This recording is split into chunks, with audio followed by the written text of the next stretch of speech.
Tuition भाग 2 series चल रहा है और नहीं।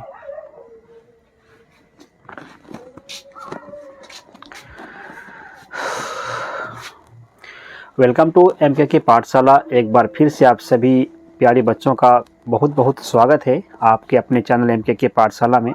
जैसा कि आप सभी को पता है, मैं कंटिन्यू आप लोगों के लिए बिहार बोर्ड कक्षा 10वीं के संस्कृत, जिसका नाम है पीयूषम भाग 2, उनका एक सीरीज लेकर आ रहा हूं।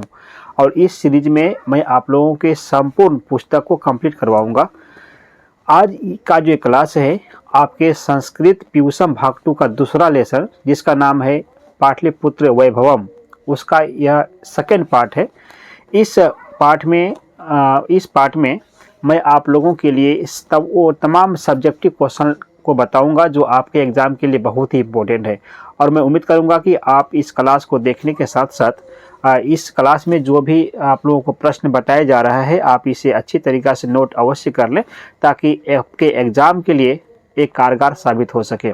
तो चलिए फिर और समय को ना लेते हुए इस क्लास को जल्द से जल्द स्टार्ट किया जाए।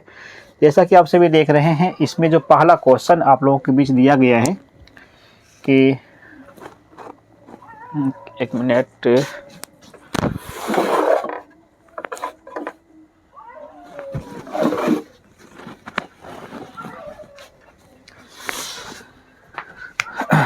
भगवान बुद्ध ने पाटिल ग्राम के बारे में क्या कहा था। तो फर्स्ट क्वेश्चन किया कि भगवान बुद्ध ने पाटिल ग्राम के बारे में क्या कहा था।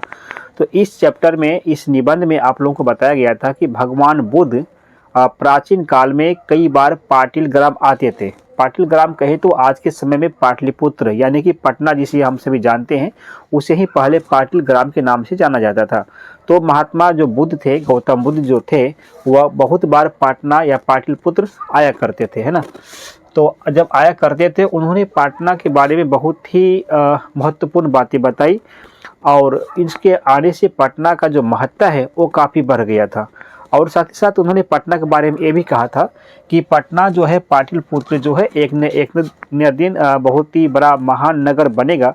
लेकिन उन्होंने एक शर्त भी इनके सामने रख दिया कि महानगर तो ये बनेगा, लेकिन इन नगरों को जल से तथा अग्नि से हमेशा खतरा बना हुआ रहेगा।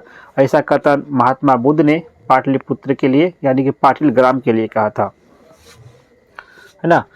तो अगला क्वेश्चन देखते हैं कि किन किन विदेशी यात्रियों ने अपने स्मरण ग्रंथों में पटना का वर्णन किया है। इसका मतलब ये हुआ कि बहुत सारे विदेशी यात्री ऐसे भी थे जिन्होंने पटना घूमने के लिए आए हुए थे, और जब वे पटना घूम करके वापस गए तो उन्होंने जब अपनी आत्मकथा को लिखा, यानी अपनी स्मरण ग्रंथ को लिखा, तो उन्होंने उस ग्रंथ में पाटलिपुत्र यानी पटना के बारे में वर्णन किया है।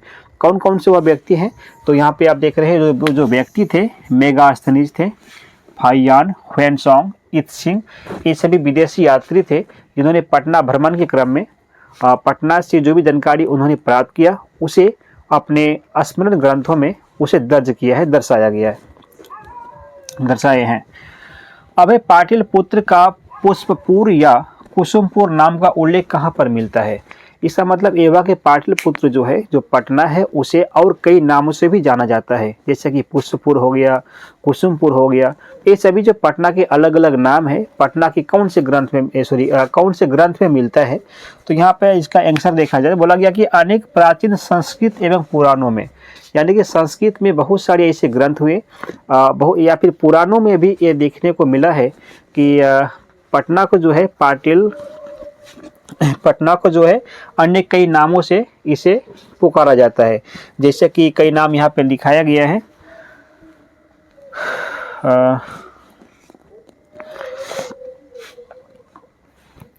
कहाँ गया इसमें,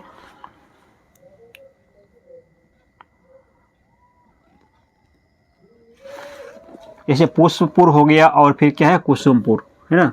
इन सभी नामों से पटना को संबोधित किया जाता था पहले के समय में। प्राचीन ग्रंथों में ऐसा प्रमाण मिलता है ना। आगे आते हैं कि पटना के मुख्य दर्शनीय स्थल कौन कौन से।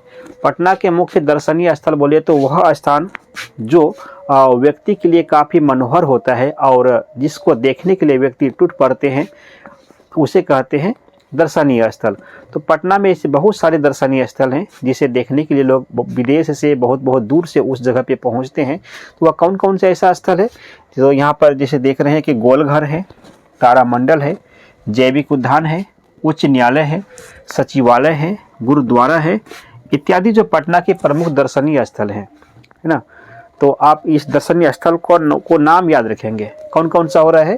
पर तो सचिवालय हो गया आपका, उच्च न्यायालय है, गोलघर है, तारामंडल है, जैविक उद्यान है ना। तो ये सभी जो है पटना में एक ऐसा स्थान है जो कि काफ़ी दर्शनीय स्थल है और लोग इनका दर्शन करने के लिए बहुत बहुत दूर से आते हैं। अगला क्वेश्चन आप लोगों के बीच है कि पाटलिपुत्र नगर के वैभव का वर्णन करें। पाटलिपुत्र नगर के वैभव का वर्णन करें, इसका मतलब जो है ये जो चैप्टर आप लोगों के बीच है पाटलिपुत्र का वैभव में ही है।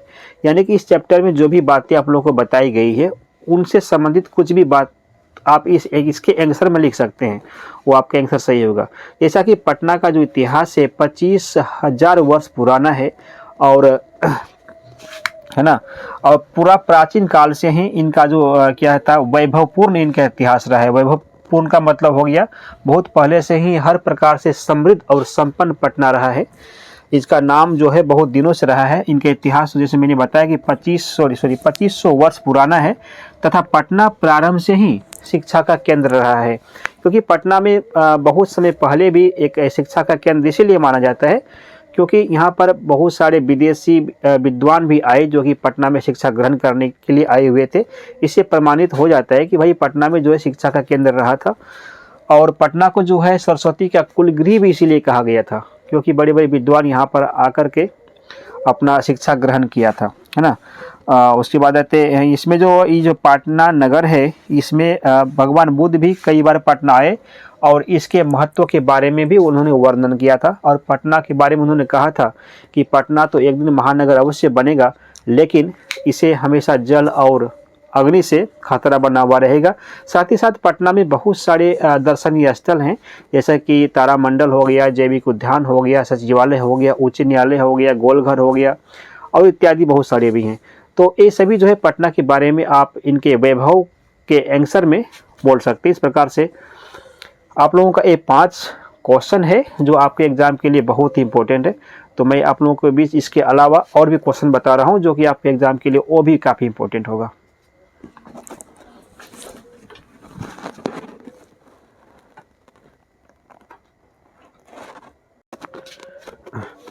चलिए अब क्वेश्चन नंबर 6 पर ध्यान देते हैं कि क्या लिखा हुआ है। इसमें दिया गया है कि पाटलिपुत्र की विशेषताओं का वर्णन करें।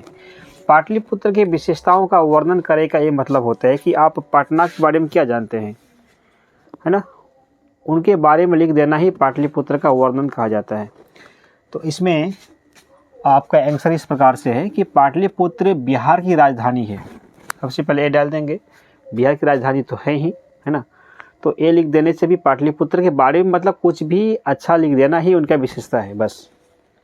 यह गंगा नदी के किनारे बसा हुआ है तथा पटना में बहुत सारे दर्शनीय स्थल हैं जैसे मान लो कि गोलघर है, जैविक उद्यान है। ये सब तो मैंने पहले क्वेश्चन में बताया भी था, बस वही सब लिख देना है, पाटलिपुत्र की विशेषता हो जाएगा। अलग से आपको कुछ झोल झाल करने की ज़रूरत नहीं है ना। तो ये सब तो पता है आपको, सचिवालय है, उच्च न्यायालय, जो भी इनका दर्शनीय स्थल है। और महात्मा बुद्ध ने पटना के बारे में क्या कहा था, कौन कौन से विद्वान पटना से हुए, ये सब लिखना बस पाटलिपुत्र की विशेषता का काम हो जाएगा। अगला क्वेश्चन देखते हैं। चंद्रगुप्त मौर्य के काल में पाटलिपुत्र की रक्षा व्यवस्था कैसी थी? तो आप लोग को मैंने ऑब्जेक्टिव में बताया था कि पटना का जो रक्षा व्यवस्था सबसे अच्छा अगर कहा जाए किसी भी शासक के समय में तो वह था चंद्रगुप्त मौर्य। चंद्रगुप्त मौर्य ने पटना की रक्षा व्यवस्था बहुत ही अच्छा तरीका से उनको सेट किया हुआ था। तो चंद्रगुप्त मौर्य के समय में पाटलिपुत्र की रक्षा व्यवस्था क्या थी? बहुत ही अच्छी थी, जिसका वर्णन कौन किया था भाई? इसका वर्णन तो इनका वर्णन जो है यूनानी राजदूत, नाम उनका क्या था, मेगास्थनीज ने अपने स्मरण ग्रंथों में किया था। और ये जो मेगास्थनीज है एक विदेशी थे जो कि यूनान का राजदूत था। वह पटना परिभ्रमण के लिए आए हुए थे और उन्होंने अपनी स्मरण ग्रंथों में पटना के बारे में जिक्र किया है ना। अगला है, राजशेखर ने पटना के संबंध में क्या लिखा है? राजशेखर भी अपने स्मरण ग्रंथों में पटना के बारे में कुछ लिखा था। तो भाई वो कौन सा बात लिखा था इसके बारे में पूछा गया है। तो राजशेखर ने पटना के बारे में लिखा था कि पटना जो है प्राचीन काल में शिक्षा का केंद्र रहा था, है ना, और यहाँ अनेक संस्कृत विद्वान हुए, जैसे कि पाणिनि हो गया, पिंगल हो गया, पतंजलि हो गया, ये सभी पटना से ही परीक्षित हुए थे। इनका एग्ज़ाम कहाँ पर पड़ा था? तो पटना में ही हुआ था इन सभी विद्वानों का। जैसा कि आजकल के समय में भी बहुत सारे एग्ज़ाम जो हो रहा है, कहाँ पे सेंटर मिल रहा है? पटना में मिल रहा है, कहीं पूर्णिया में मिल रहा है ना। तो उस समय जब पाणिनि थे, पतंजलि थे, पिंगल थे, इन सभी का भी परीक्षा केंद्र पटना में हुआ था। इस प्रकार से पटना एक बहुत ही महानगर की श्रेणी में बहुत ही पहले से ही आ रहा है ना। अब है प्राचीन काल से ही पाटलिपुत्र कैसे नगर के रूप में प्रसिद्ध था? प्राचीन काल मतलब बोले तो बहुत लंबे समय से पटना जो था किस प्रकार का नगर के रूप में प्रसिद्ध था, उसके बारे में यहाँ पे पूछा गया है। तो यहाँ पे आप उसका उत्तर इस प्रकार से है कि प्राचीन काल से ही पटना एक महानगर के रूप में प्रसिद्ध था। नगर नहीं, क्या है? महानगर, यानी एक बहुत ही बड़ा नगर था पटना, पहले से, आज की बात नहीं है, प्राचीन काल से महानगर की श्रेणी में आ रहा है। यह शिक्षा का भी प्रमुख केंद्र था। अगर ये महानगर होगा तो सीधा सी बात है शिक्षा का प्रमुख केंद्र होगा भी, तो रियल है, शिक्षा का प्रमुख केंद्र पहले से भी था। तथा पटना में गौतम बुद्ध भी कई बार आ गए थे, है ना। महानगर होने के कारण से यहाँ पर जो है गौतम बुद्ध भी कई बार आए थे। ये जो इनका प्राचीन इतिहास है और यहाँ के जो औद्योगिक क्षेत्र हैं, धार्मिक हैं तथा राजनीतिक क्षेत्र, ये सभी लोगों को काफ़ी आकर्षित करते हैं पटना आने के लिए। ये जो है इस प्रकार से पटना का जो है किस प्रकार नगर था, इस बारे में आप ये सब चीज़ें इसके आंसर में डाल सकते हैं।